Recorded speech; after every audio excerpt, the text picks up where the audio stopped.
নবীজি ইসলাম প্রচার করেছিলেন মাত্র 23টা বছর। এই 23 বছরের 13 বছর মক্কায় কেটেছে, ভালো প্রচার করতে পারেননি। বুঝতে পারলেন না? পারলেন না?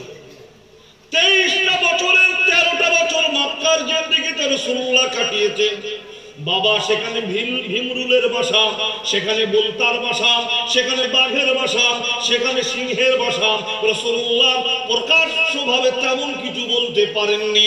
যখনই নবীজি কিছু বলতে উঠতেন চতুর্দিক থেকে ছেঁকে ধরত। আমার নবী সাল্লাল্লাহু আলাইহি ওয়াসাল্লাম ভূমিষ্ঠ হয়েছেন, খবর পেয়েছেন রাসূলেরই একজন চাচা, নাম আপনারা শুনে থাকবেন, নাম তার আবু লাহাব। কি গো, নাম শোনেন? আবু লাহাব নাম শোনেন? এ কে ছিল? এটা আমার সাথে কথা বলুন। নবীজি চাচা। আবু লাহাবের আসল নাম শুনেছেন? আবু লাহাবের আসল নাম হলো আব্দুল উজ্জা। উজ্জা হলো একটা দেবতা, একটা প্রতিমা। এই প্রতিমার গোলাম, প্রতিমার সন্তান হিসাবে নাম রাখতো, তাই আব্দুল উজ্জা ছিল প্রকৃত নাম। ডাক নাম ছিল আবু লাহাব। লাহাবুন শব্দের অর্থ হলো শোলা। আগুনের যে উপরের ফুলকানিটা, ঝলকানিটা ওঠে, ঠান্ডার দিনেতে আগুন যখন দাউ দাউ করে জ্বলে ওঠে, ওই জলাভাবটা ভালো লাগে না খারাপ লাগে? একটা কথা বলুন। প্রচন্ড ঠান্ডা পড়লে আগুনের ওই দাউ দাউ করে জ্বলে ওঠা ভাবটা হেবি সুন্দর লাগে। আবু লাহাবকে দেখতে ওই রকম দারুণ সুন্দর ছিল। দেশের মানুষেরা তাই তার নাম রেখেছিল আবু লাহাব। আবুল মানে দুটো মানে হয়, একটা মানে হলো পিতা, আর একটা মানে হলো ওয়ালা, ব্যক্তি। মুফাসসিরিনে কিরামরা লিখছেন আবু লাহাব মানে হলো আগুনের শোলাওয়ালা বা আগুনের শোলা ব্যক্তি। পরবর্তীতে লাগবে মানা আবিধানিক মানেতে চলে গেল। আবু লাহাব পরবর্তীতে মানে হলো দোজখওয়ালা, জাহান্নামী। কথা বুঝতে পারছেন? ইসলাম কিন্তু মানে করে আবু লাহাব মানে হলো জাহান্নামী। ও ভাইরা, বাবাজিরা, আজকে শুনুন, নবীজি যখন মায়ের গর্ভে মা আমিনা খবর পেয়ে ভেঙে পড়ে, রাসূলের দাদুজান ওই বয়স্ক আব্দুল মুত্তালিব সাহেব, উনি মানসিকভাবে বিপর্যস্ত হয়ে পড়েন যে তার কলিজার টুকরা বেটা জবাই থেকে বাঁচলো বটে, কিন্তু আল্লাহর হুকুম মৃত্যুর হাত থেকে বাঁচলো না। বাপের কোলে যখন বেটা মৃত্যু হয়, মায়ের কোলে যখন বেটার মৃত্যু হয়, সেই শোকাতুর মা বাবার আর্তনাদটা পৃথিবীর কাউকে দেখাতে পারে না।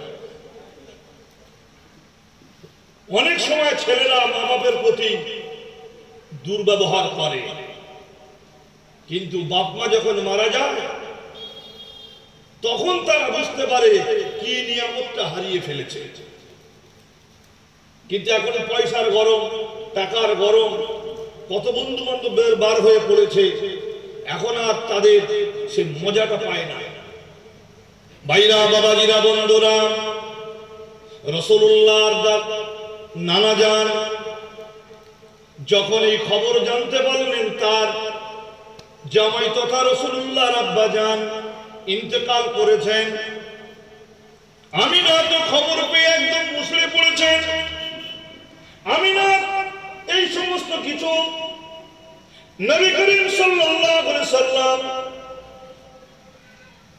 তখন মায়ের গর্ভে গর্ভবতী আমিনা তো জোহরা রাদিয়াল্লাহু তাআলা আনহা। ভাইরা, বাবাজিরা, বন্ধুরা, আব্দুল্লাহ রাদিয়াল্লাহু আনহুর ইন্তেকালে তিনি যে একদম ভেঙে পড়েছেন, তার মানসিক অবস্থা খুব খারাপ। গর্ভবতী আমিনা, কে তার খোঁজ খবর রাখবে, কে তার সমস্যা সমাধান করবে, এইটা বিরাট তিনি টেনশনে আছেন। সেই সময় এই যার কথা বলছি আবু লাহাব, এই আবুল আহাব তার একটা দাসী ছিল, নাম তার সাউবিয়া। আর আমার নবীজির আব্বা জান ব্যবসাতে যখন বার হয়ে চলে যান, একটা দাসী রেখে গিয়েছিল, তার নাম ছিল উম্মে আইমান। উম্মে আইমান আমিনার কাছে থাকতেন। আবুল আহাব তার দাসীকে আমিনার দেখভালের জন্য রাতের বেলা বলেছিল, তুমি আমিনার সাথে থাকবে। তাই সাউবিয়া বলে ওই দাসীটা আমিনার কাজেতে লেগে থাকতো রাতের বেলা। আল্লাহর হুকুম হয়ে গেল, বিশ্বনবী রহমাতুল লিল আলামিন বিশ্বকে আলোকিত করে तमाम পৃথিবীতে তার জিসমানি নূরে মুজাসসামের নূরেতে আলোকিত করে যখন এই মক্কাতুল মুকাররমায় তিনি এসেছিলেন, সেই সময়ের কথা। উম্মে আইমান প্রচন্ড ঘুমেতে নিদ্রায় আছে।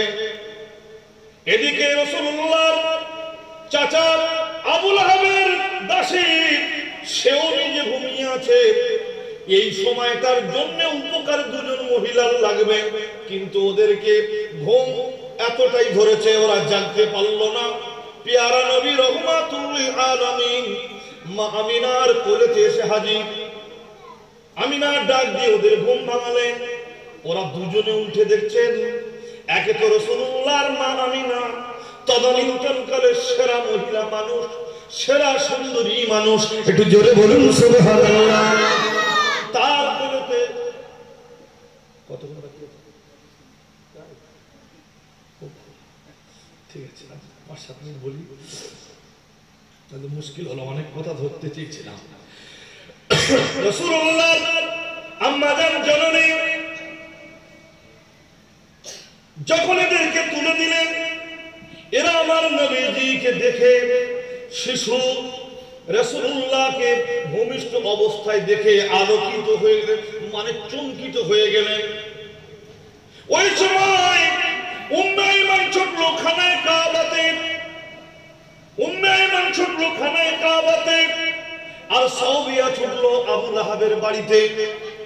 উম্মে আইমান রাসূলুল্লাহর দাদুকে খবর দিচ্ছেন, আপনার যে বেটা আব্দুল্লাহ দুনিয়া ছেড়ে চলে গেছে কিছু মাস আগে, তার ঔরসে তার স্ত্রী গর্ভেতে একটা সুন্দর ফুটফুটে জ্যোৎস্না নূরে মুজাসসাম হয়েছে। ও আব্দুল মুত্তালিব সাহেব, আপনি যদি একবার দেখেন আপনার জানটা তর হয়ে যাবে। উম্মে আইমান খবর দিলেন রাসূলুল্লাহর দাদুকে, আর ওদিকেতে সাউবিয়া খবর দিতে গেলেন তার মনিব আবুল আহাবের বাড়িতে।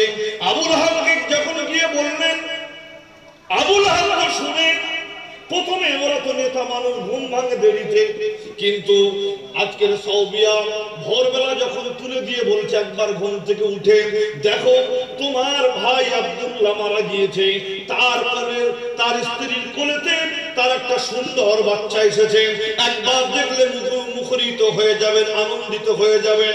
রাসূলুল্লাহ সাল্লাল্লাহু আলাইহি ওয়াসাল্লামের আগমনের কথা আবুল আহাব শুনে বাবা ছুটি করে আজকে আসলেন। খুব দূরের রাস্তা নয়, অল্প রাস্তা। মা আমিনার বাড়ির সামনে আবুল আহাবের বাড়ি ছিল। ছুটে গেল, গিয়ে হযরত আমিনার কোল থেকে রাসূলুল্লাহকে যখন দেওয়া হলো, আবুল আহাব রাসূলুল্লাহকে নিয়ে ফাকাব্বালাহু ওয়া ওয়াদাহু আলা আইনাইহি, বারে চুম্বন দিচ্ছে। আমার নবীজির চেহারা মোবারকটা আবুল আহাব নিজের মুখেতে লাগাচ্ছে।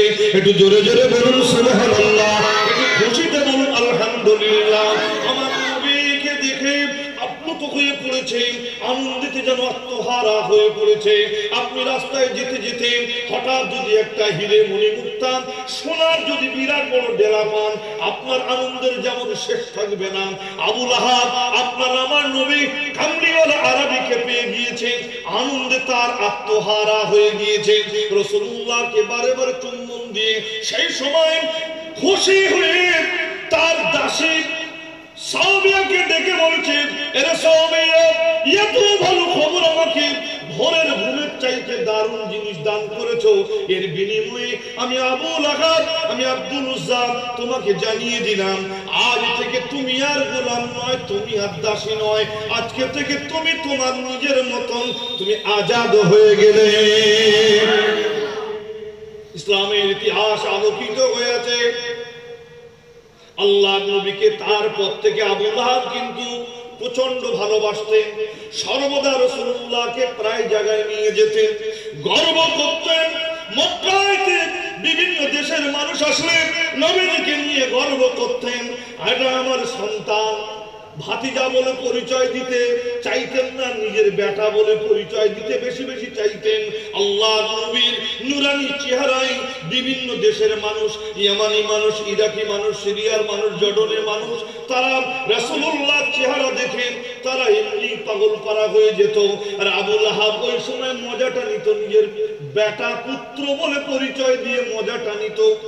এই ভালোবাসা রেখেছিল 1-2 বছর নয়, কিতাবের ভিতরে এসেছে এই আবু লাহাব নবীর এই ভালোবাসা 1-2 বছর নয় রে ভাই, প্রায় 42টা বছর ভালোবেসেছে। ভালোবাসার একটা বড় লক্ষণ হলো আমার নবীর দুটো কন্যা, নাম রুকাইয়া বিনতে মুহাম্মদ, রুকাইয়া বিনতে মুহাম্মদ, আর একটা কন্যার নাম হলো উম্মে কুলসুম বিনতে মুহাম্মদ সাল্লাল্লাহু আলাইহি সাল্লাম। রাসূলুল্লাহর এই দুটো সোনার মানিক, কলিজার টুকরা রাসূলুল্লাহর বেটিকে আবু লাহাব আমার নবীকে জড়িয়ে বলছে, বেটা তোর বেটিদের সাথে আমার দুটো বেটাকে বিবাহ দেব। নবীজি কথা ফেলতে পারলেন না। পরবর্তীতে এই দুটো বেটা রাসূলুল্লাহর জামাই হয়েছিলেন।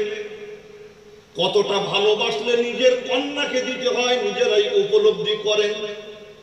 এই আবু লাহাব যখন রাসূলুল্লাহ ইসলামের প্রচার শুরু করে দিলেন, ইসলামের ইতিহাসে এসেছে সর্বপ্রথম নবীজিকে বাধা যে ব্যক্তি দিয়েছিল, আমার রাসূলুল্লাহকে যে লোকটা প্রথম বাধা দিয়েছিল, আমার নবীর সামনে উঠে বলেছিল, তাব্বাল লাকা, ধ্বংস হয়ে যা তুই, ধ্বংস হয়ে যা তুই, তুই নষ্ট হয়ে যাও, তুই ধ্বংস হয়ে যাও।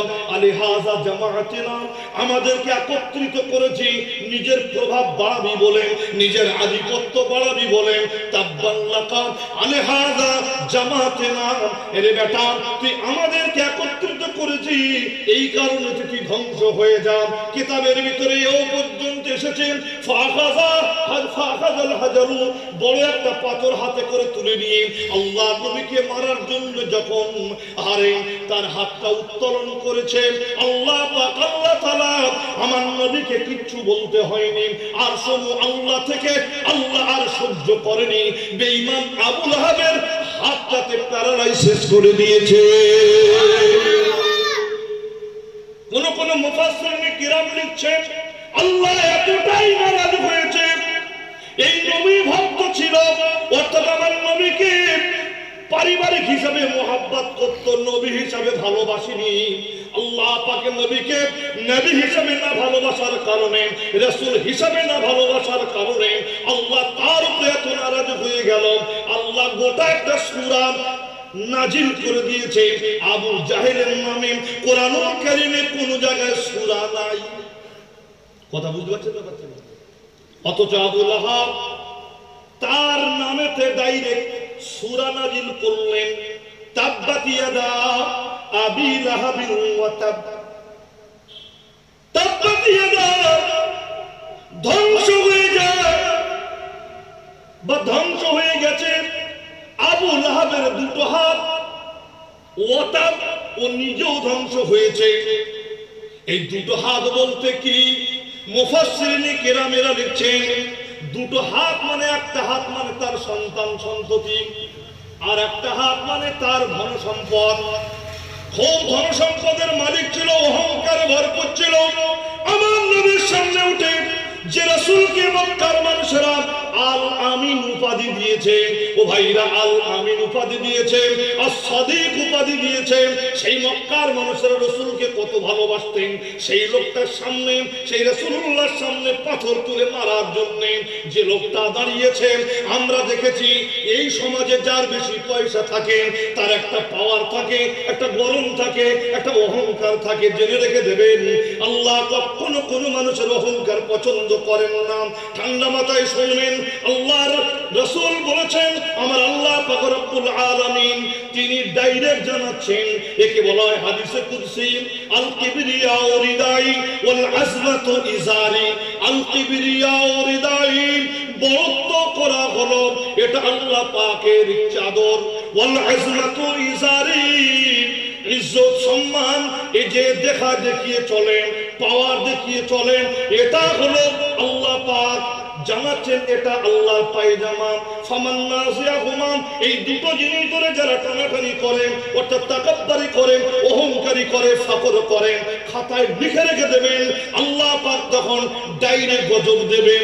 আজকে দেখবেন সে বিরাট সোনাওয়ালা, বিরাট টাকাওয়ালা, বিরাট গাড়ি বাড়ির মালিক, কিন্তু আল্লাহ পাক তাকে এমন করবে ভিখারির দশা তার চাইতে অনেক ভালো। এরকম লোক চোখে পড়ে। কারণ আবু লাহাবকে দেখে যদি না কেউ শেখে তাহলে কপাল ফাটা। আল্লাহ গোটা আবু লাহাবের সূরাটা কুরআনুল কারীমে দিয়েছে উম্মতে মুহাম্মাদীকে বোঝার জন্য। এর উম্মতে মুহাম্মাদীরা দেখো, আমার নবীকে মানতে চাইলো না, আমার নবীকে স্বীকার করতে চাইলো না, রাসূলের নবুয়ত অস্বীকার করলো, ওদের নিজের আভিজাত্য বাঁচাবার জন্য যখন কাজ করলো, আল্লাহ বললেন তাব্বাত ইয়াদা, আবু লাহাবের যা কিছু আছে সব ধ্বংস হয়ে যাক, ওয়াতাবু নিজে ধ্বংস হয়ে যাক। বাবা কি ধ্বংস হয়েছিল শুনলে অবাক হয়ে যাবেন। যখন আবু লাহাবের কাছে খবর এলো বদর যুদ্ধেতে আবু জাহেল মারা গিয়েছে, আরে উতবা, আবু জাহেল মারা গিয়েছে, উতবা মারা গিয়েছে, সাইবা মারা গিয়েছে, ওলিদ মারা গিয়েছে, এগুলো সেই যুগের বিখ্যাত বড় বড় পালোয়ান। মক্কার যারা ছিল কলিজা, মক্কার কাফেরদের যারা ছিল কলিজা, যারা লড়াকু, যারা বিরাট বড় বড় সৈন্য, উতবা, সাইবা, ওলিদ, এরা মারা গিয়েছে। আবু লাহাবের কাছে খবর এসেছে মুহাম্মাদের হাতে জাহান্নামে চলে গেছে। আবু জেহেল গিয়েছে, উতবা গিয়েছে, ওলিদ গিয়েছে, সাইবা গিয়েছে। শুধু তাই নয়, আর উমাইয়া পর্যন্ত মারা গিয়েছে।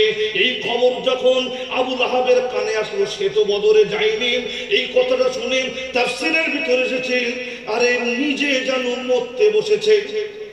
ভাইরা, বাবাজিরা, বন্ধুরা, এই আবু লাহাব এর পরেতে শোকে শোকাতর হয়ে রোগে পড়ে গেল। রোগ এমন হলো, তার প্রথমে চর্ম রোগ ধরলো, ভাইরা, তার কুষ্ঠ রোগ হলো। এই কুষ্ঠ রোগ হয়ে চামড়ায় ঘা হয়ে গোস্ত পচতে লাগলো, বিরাট বড় বড় পোকা হয়ে গেল। সেই যুগের কবিরাজদের কাছে নিয়ে যাওয়া হলো।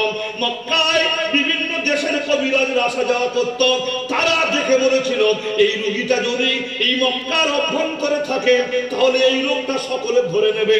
ওরা বলল কি করতে হবে, না একে এখানে রাখা যাবে না, একে নিয়ে তাড়াতাড়ি করে মারকুজ জাহারানে পাঠিয়ে দাও। মারকুজ জাহারান ছাড়া এ যদি থাকে এখানে তাহলে করোনা ভাইরাসের মতন সকলে অ্যাটাক হয়ে যাবে।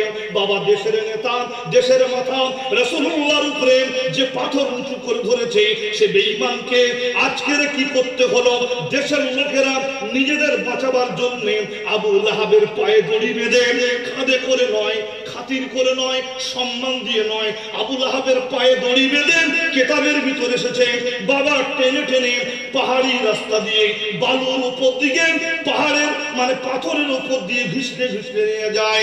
চিৎকার করতে শুরু করে দিয়েছে, কি করছিস সেটা? আমার আল্লাহ পাক যেন বোঝাচ্ছেন আমার নবীর বিরোধিতা করেছিস, এর জেনে রেখে দেবে ঈমান, হালাত আরো সামনে অপেক্ষা করছে। তো যাই হোক ভাই, সময় আমার প্রায় সংক্ষেপের দিকে, আমি ধরেছিলাম বড় করে সময়টা একদম কাছাকাছি। ভাই সাহেব বলছেন একটু সালাম করবো, তো আসুন সকলে আমরা পেয়ারা নবীর শানে একটু সালামের নজরানা প্রথমে পেশ করি। ইয়া নবী ওয়া আলা মুহাম্মদ, জোরে জোরে বলুন সাল্লাল্লাহু আলাইহি ওয়া সাল্লাম, আর জোরে জোরে বলুন সাল্লাল্লাহু আলা মুহাম্মদ সাল্লাল্লাহু আলাইহি ওয়া সাল্লাম। কঠিন হাসরের দিনে বলবেন নবীর গানে, কঠিন হাসরের দিনে বলবেন নবীর গানে, শোনো শোনো ইয়ার গান মিনতি আমার, শোনো বাবা শাহ আলী, জলদি করে যাও না চলি, আর জাহান্নামের দরওয়াজাতে পাহারা তোমার। সাল্লাল্লাহু আলা মুহাম্মদ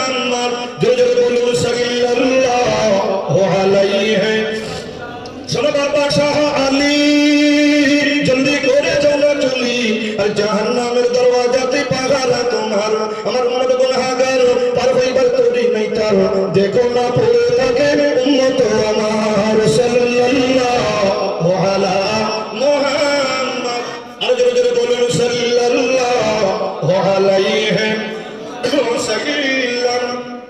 রে আমার নবী গেলেন তয়েফে আর পাথর মারলো কাফেরে, সেই পাথরখানা আটকে গেল রক্তের ধারায়। ওই নবী কামলিওয়ালা মোদের লাগিয়া কিয়ামতে পানি পান করাবেন নবী হাত দিয়া সাল্লাল্লাহু আলা মুহাম্মদ সাল্লাল্লাহু আলাইহি ওয়াসাল্লাম। কঠিন হাসরের দিনে বলবেন নবীর গানে, শোনো শোনো হিয়ার গানা মিনতি আমার, শোনো বাবা উসমান গনি, জলদি করে যাও না চলি বলছি রাতের হারিতে পাহাড় তোমার। আমার উম্মত গুনাহগার কেমনে হবে পুরপার, আমি নবী পার করিব, আমি রাসূল পার করিব, উম্মত আমার সাল্লাল্লাহু আলা মুহাম্মদ সাল্লাল্লাহু আলাইহি ওয়াসাল্লাম। ইয়া নবী সালাম আলাইকা ইয়া রাসূল সালাম, ইয়া হাবিব সালাম আলাইকা সালাওয়াতুল্লাহ আলাইকা। যাই হোক ভাই সকল, আমার বন্ধুবর, খুব ভালোবাসার মানুষ,